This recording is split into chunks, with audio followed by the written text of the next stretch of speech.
Hey everybody, I'd just like to talk a little bit today about religious warfare and the wars that have been supposedly caused by religion. It is my opinion that wars are always caused because of some desire by a people and that they themselves really hide behind certain reasons.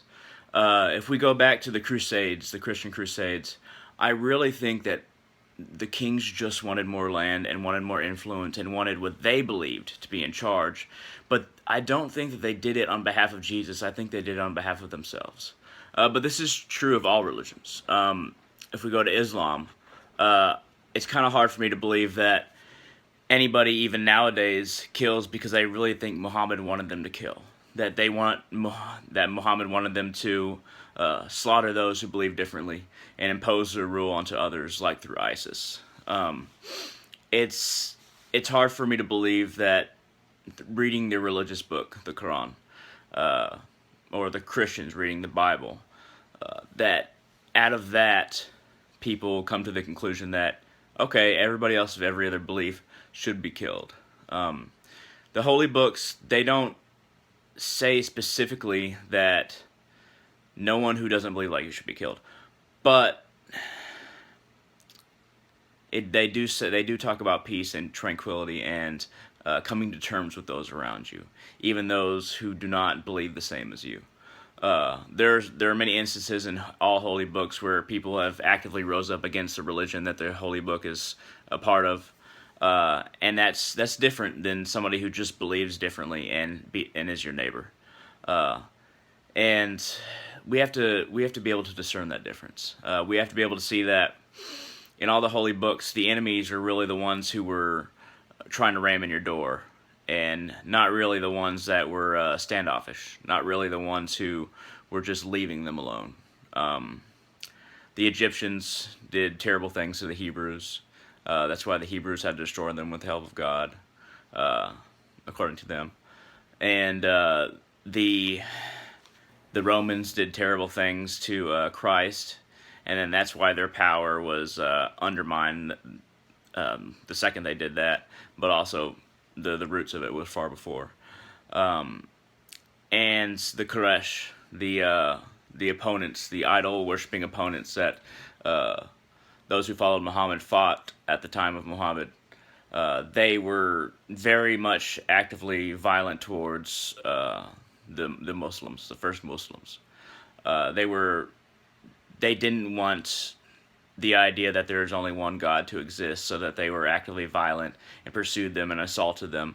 And going to war with somebody who does that to you is far different than going to war with somebody who is respecting your boundaries, is respecting your right to exist.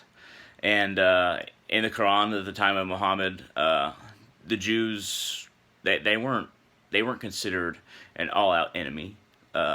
They might have helped the Quraysh, but they were tolerated. And now it seems that many Muslim nations really want to destroy the Jewish nation of Israel.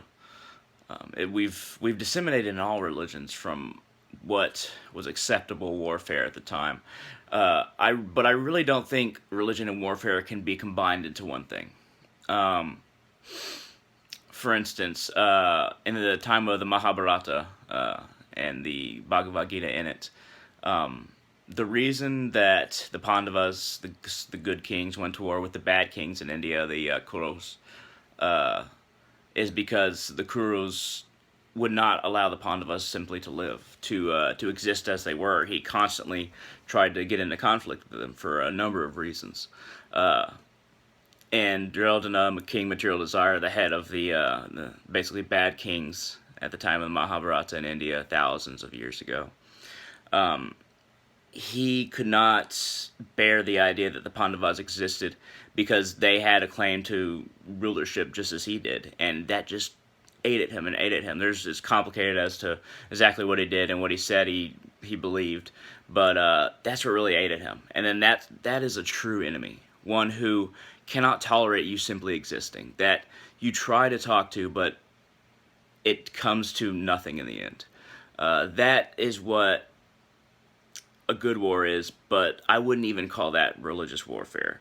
I'd call that warfare of justice. of survival, of morality, of one's right to exist.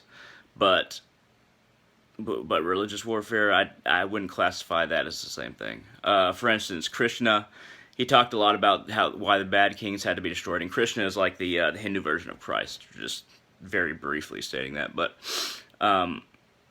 he talked about how the kings, the bad kings, abused the earth, and how they abused their power, and how they held on to power. And it wasn't that they believed differently, even though the warfare was very religiously in a time when religion was just the foundation of everything that they were. But the reasons that the good kings had to go to war with the bad kings, and the good kings led by Arjuna, whose chariot driver was Krishna, the Hindu Christ, the reason they had to go to war with them is because they simply wouldn't tolerate them. The bad kings would not tolerate the good kings. And then that's why wars are really started. Even the ones who are completely convinced that this or that war is religious, and because their own religion tells them that.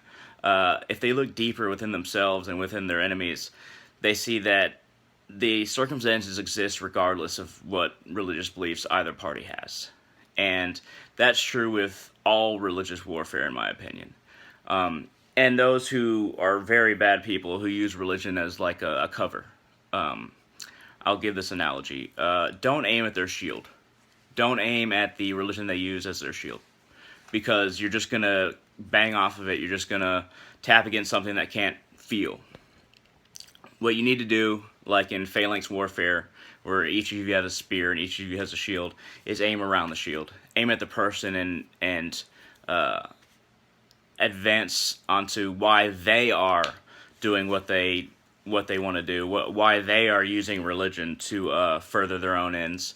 Examine them, and do not suppose that by hitting their shield, the religion, that you'll take them out of action or make any real effect or lasting impression on the people observing it. But that's basically all I got to say about that. Religious warfare is complicated, but religion is, when it's involved in war, is used more of as more of a shield than an actual weapon or identity. It's always the person that uses religion that one should aim at. But thanks everybody for watching, and please keep on watching.